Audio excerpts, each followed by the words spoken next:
Assalamualaikum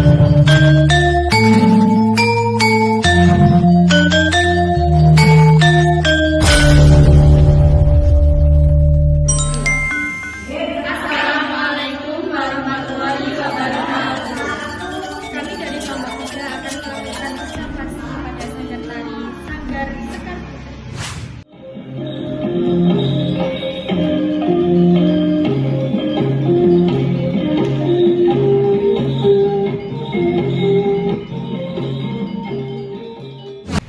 Assalamualaikum warahmatullahi wabarakatuh. Waalaikumsalam warahmatullahi wabarakatuh.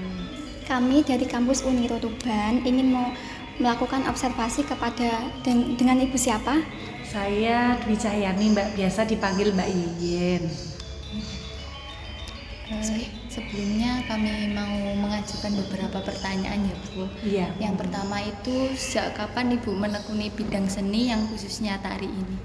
Oke Mbak, untuk menekuni bidang Mbak ya, saya sudah dikenalkan sama ibu saya menari itu sejak sebelum sekolah, jadi sekitar 3 tahun. Itu kan ibu saya sudah punya sanggar ini, ibu saya itu pendiri sanggar ini Mbak. Jadi saya ikut seperti tadi Mbak tahu ada anak kecil itu, nah itu seperti saya itu.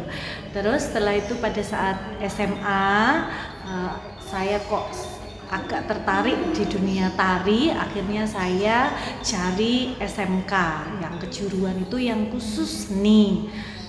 Nah, dapatnya itu di Surabaya Mbak, itu SMKI namanya ya, sekolah khusus untuk jurusan seni. Sekarang namanya SMK 12. Mungkin Mbak kenal kalau di YouTube itu ada namanya Pak Abing itu.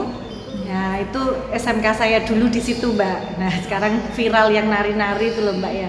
Nah itu akhirnya dari SMK 12 itu saya masuk di jurusan di kuliah Universitas Negeri Surabaya di UNESA, jalur prestasi itu ya sudah langsung sekalian di jurusan Sendra Tasik, seni, drama, tari dan musik dengan program studi seni tari. Dan sampai sekarang saya ingin jiwanya itu selain menari itu mengajar gitu Mbak, makanya saya masuk di UNESA. Ya. Di sanggar ini juga ada berapa pelatih ya Bu? Kalau pelatih itu ada 2 Mbak, saya sama adik saya. Tapi kebetulan adik saya ini kan masih belum lulus kuliah, jadi yang aktif masih saya. Nanti ke depannya itu akan dulu saya sama ibu saya. Sekarang ibu saya sudah off, saya, dan ke depannya nanti saya sama adik saya. Jadi memang ini karena usaha keluarga, jadi kita mengambilnya dari keluarga Mbak. Jadi terpercaya. Kadang itu pernah dulu sempat mau ambil pengajar dari luar, wali murid itu keberatan gitu Mbak. Kadang kalau adik sendiri misalkan ya, itu kan saya bisa ngasih tahu kurang ini, kalau ngajar harus seperti ini, kita enak gitu Mbak. Tapi kalau orang lain kan takut tersinggung ya. Kita punya cara mengajar sendiri-sendiri. Tapi kalau di sini dari ibu saya maupun adik saya, kita juga punya cara mengajar sendiri Mbak gitu. Jadi udah turun-temurun. Iya, dari ibu saya. Iya. Terus kalau di sanggar ini itu melatih anak-anak saja atau semua kalangan? Jadi Mbak, sebetulnya sanggar ini tuh menerima dari kelas PAUD TK. Nah, sejak saya punya anak dan sejak pandemi untuk kelas PAUD dan TK saya off-kan terlebih dahulu. Anak saya masih 2 tahun Mbak. Jadi minggu-minggu gini kan biasanya waktu keluarga ya. Jadi yang PAUD dan TK saya off-kan dulu, sementara kelas yang saya buka itu dari kelas 1 SD sampai dewasa. Jadi yang besar tadi itu sebetulnya ada anak SMA juga. Dulu juga kita terima guru juga ada Mbak, mahasiswa juga ada. Misalkan namanya mahasiswa itu ingin mengajar ke muridnya nanti gitu Mbak, mau ikut 1 tahun sanggar boleh. Jadi kita tidak membatasi usianya, seberapapun tidak membatasi. Terus biasanya itu tari apa saja yang dipelajari di sanggar ini? Iya, untuk sanggar ini Mbak khusus tari tradisional. Ya, tari tradisional seperti tari remong, tari gambyong, yang kalau dari Bali itu tari pendek. Terus untuk tari kreasi anak-anak itu ada tari nuri, tari pisen, tari payung seperti itu. Jadi memang banyak sekali yang minta kan request, Mbak mau tari modern gitu ya. Memang dari awal berdirinya sanggar ini, Bu saya memang konsentrasi sekali untuk bagaimana mengembangkan tari tradisional tetap ada, melestarikan gitu Mbak. Nanti kalau bergeser, semakin bergeser nanti kan hilang yang tari tradisionalnya itu. Terus yang untuk jadwal tarinya itu seminggu berapa kali? Kalau untuk reguler itu hanya 1 minggu 1 kali Mbak. Jadi setiap hari Minggu. Saya juga ada permintaan banyak Mbak, misalkan hari lain karena hari Minggu itu kan hari libur. Ini tadi juga kalau misalkan datang semua itu penuh Mbak. Itu kan banyak yang Mbak liburan, apalagi mau mendekati libur sekolah ya. Terus ada acara keluarga juga setiap weekend kan mesti. Nah kebetulan saya sendiri kan mengajar sekolah, jadi setiap hari Senin sampai Sabtu terus sampai sore itu ngajar sekolah, jadi adanya bisanya cuma hari Minggu pagi gitu. Terus untuk apa itu bergabungnya di sanggar tari ini tuh apa ada persyaratan khusus atau apa? Nggak ada Mbak, pokoknya itu usia ya. Kadang kan ada anak PAUD atau TK pengen ikut ya, saya persilahkan dicoba dilihat dulu. Soalnya tidak bisa dipaksa, anak PAUD sama TK harus dikumpulkan menjadi satu, nggak boleh dicampur sama anak SD. Tapi ya ada murid saya TK itu ada yang pingin ikut gitu. Namanya usia sama kematangan itu kan beda Mbak ya, nggak bisa dicampur, nggak ada syaratnya. Pokoknya kalau seperti daftar kayak tadi Mbak, saya ingin ikut nyoba dulu, boleh dicoba dulu, misalkan berminat minggu depan ikut lagi gitu. Misalkan Mbak ternyata anak saya enggak mau ya, enggak ikut juga enggak apa-apa gitu. Jadi enggak ada syarat khusus, pokoknya dicoba dilihat dulu. Kadang Mbak ya, anak baru ikut terus kok susah, terus kok sulit banget nggak bisa mengikuti, akhirnya kan dia patah semangat sendiri ya. Makanya semuanya dari keinginan, dari minatnya dulu. Terus apakah ada kendala selama mengajar atau melatih tari di sanggar ini? Ya itu Mbak, kendalanya itu hari ya. Kendalanya itu hari karena memang banyak sekali yang menginginkan hari selain hari Minggu. Tapi saya masih keterbatasan waktu.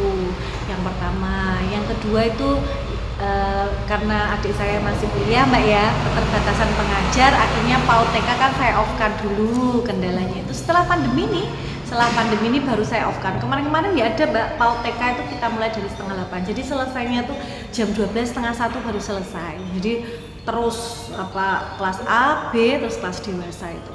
Terus habis itu kendala yang ketiga itu minat Mbak, minat dan bakat anak.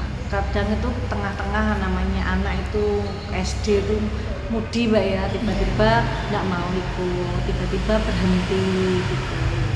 Terus yang terakhir itu kendalanya mungkin support dari orang tua gitu. Maksudnya kan kalau hari Minggu gini kalau orang tuanya nggak terlalu support itu ya kadang diajak jalan-jalan terus ya Mbak ya. Satu, terus yang kedua itu murid saya itu kan nggak hanya dari Kecamatan Tuban, dari Pelumpang, Rengel, Brondong, Paciran, Keret, terus Jenuh, Merak-Urak. Jadi tuh kalau tidak support besar dari orang tua itu jadi kendala anaknya. Kan harus mengantar pagi-pagi Mbak, perjalanan 1 jam. Tuh, jadi misalkan jam 8 harus nyampe di sini kan jam 7 harus berangkat ya dari sana gitu. Sanggar ini tuh pernah ikut event apa aja ya? Gini Mbak, kalau event itu kalau yang rutin itu biasanya itu ada duta tari ya.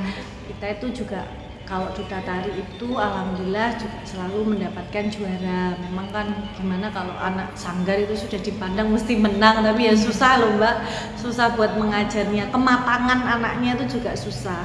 Satu itu yang duta tari Tuban loh Mbak ya, yang pertama. Terus yang kedua Mbak, memang ini sanggar ini kan dari beberapa sekolah, jadi untuk lomba-lomba formal yang diadakan Dinas Pendidikan itu kita tidak bisa mengatasnamakan sanggar, jadi harus mengatasnamakan sekolah masing-masing. Alhamdulillah anak-anak itu semuanya aktif di sekolahnya masing-masing. dari SD Bonsari 1, Bonsari 2, Latsari, Kutorjo, Ronggomulyo, Sendangadjo, semuanya tuh ikut timnya sendiri-sendiri Mbak, dan alhamdulillah ya mesti anak-anak itu selalu menang gitu. Terus yang ketiga itu biasanya ada acara seperti komunitas tuh Mbak, yang dulu sebelum pandemi itu ada Mbak, lah itu bisa atas nama sanggar.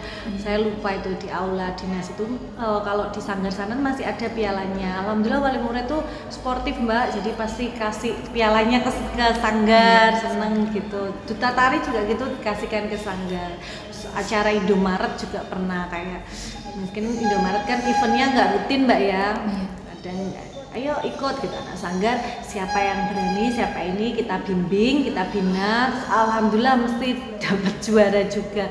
Itu di fotonya di IG sanggar itu juga ada. Sanggar tari ini pernah mengikuti event apa saja? Ya baik Mbak, untuk eventnya itu biasanya ada duta tari Tuban gitu Mbak ya.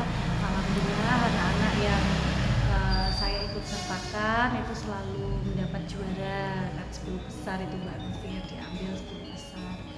Terus anaknya juga alhamdulillah bisa mengikuti dengan baik rangkaian duta tari itu. Sekarang juga sudah berkembang untuk tarinya sampai kuliah Mbak ya, rata-rata kan anak SMA yang ikut ya, SMP SMA.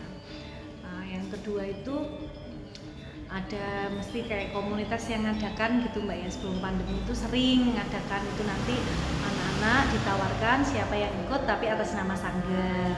Nah terus yang ketiga itu seperti kayak Indomaret itu Mbak ya, biasanya tuh ngadakan event-event tertentu gitu, kita pasti mengikuti ikut serta.